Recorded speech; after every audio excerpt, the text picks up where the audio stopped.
শ্রী শ্রী রামকৃষ্ণ লীলা প্রসঙ্গ প্রথম ভাগ কামারপুকুরে ধর্মের সংসার। স্থাপকায় চ ধর্মস্য সর্বধর্মস্বরূপিণে অবতারবরিষ্ঠায় রামকৃষ্ণায় তে নমঃ। শ্রীমতী রামশীলার পুত্র শ্রীযুক্ত রামচাঁদ বন্দ্যোপাধ্যায় মেদিনীপুরে মোক্তারি করিবার কথা আমরা ইত্যপূর্বে উল্লেখ করিয়াছি।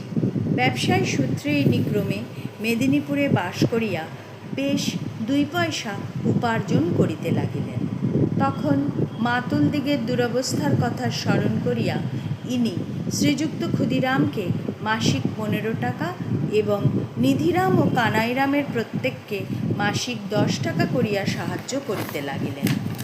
শ্রীযুক্ত ক্ষুদিরাম ভাগিনেয়র কিছুকাল সংবাদ না পাইলেই চিন্তিত হইয়া মেদিনীপুরে উপস্থিত হইতেন এবং 2-4 দিন তাঁহার আলয় কাটাইয়া কামারপুকুরে প্রত্যাবর্তন করিতেন। একবার ঐরূপ মেদিনীপুর আগমনকালে তাহার সম্বন্ধে একটি বিশেষ ঘটনা আমরা শ্রবণ করিয়াছি। ঘটনাটি শ্রীযুক্ত ক্ষুদিরামের আন্তরিক দেবভক্তির পরিচায়ক বলিয়া আমরা উহার এখানে উল্লেখ করিলাম। কামারপুকুরের প্রায় 40 মাইল দক্ষিণ পশ্চিমে মেদিনীপুর অবস্থিত। রামচাঁদ ও তাঁহার পরিবারবর্গের কুশল সংবাদ অনেক দিন না পাওয়ায় চিন্তিত হইয়া শ্রীযুক্ত ক্ষুদিরাম একদিন ওই স্থানে যাইবার জন্য বাটি হইতে নিষ্ক্রান্ত হইলেন। তখন মাঘ বা ফাল্গুন মাস হইবে। বিল্লবৃক্ষের পাতা সকল এই সময় ঝরিয়া পড়ে এবং যতদিন না নবপত্রোদ্গম হয় ততদিন লোকের শিব পূজা করিবার বিশেষ কষ্ট হয়। শ্রীযুক্ত ক্ষুদিরাম ওই কষ্ট কিছুদিন পূর্ব হইতে বিশেষভাবে উপলব্ধি করিতেছিলেন। অতি প্রত্যুষে বহির্গত হইয়া তিনি প্রায় 10 ঘটিকা পর্যন্ত অবিশ্রান্ত পথ চলিয়া একটি গ্রামে পৌঁছিলেন এবং তথাকার বিল্লবৃক্ষ সকল নবীন পত্রাভরণে ভূষিত দেখিয়া তাহার প্রাণ উল্লসিত হইয়া উঠিল।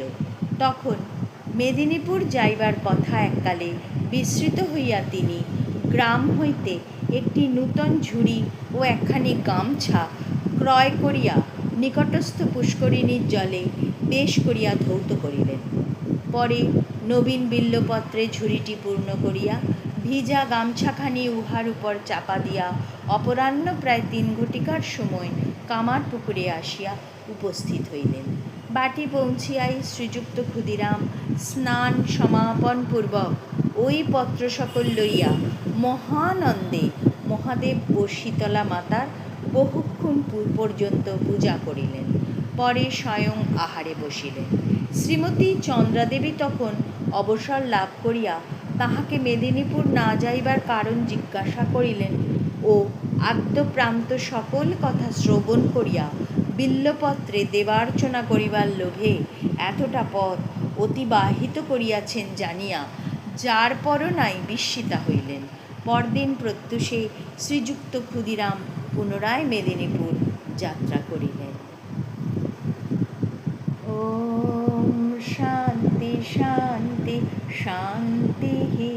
হরি ওম তৎসৎ। শ্রীরামকৃষ্ণার্পণমস্তু।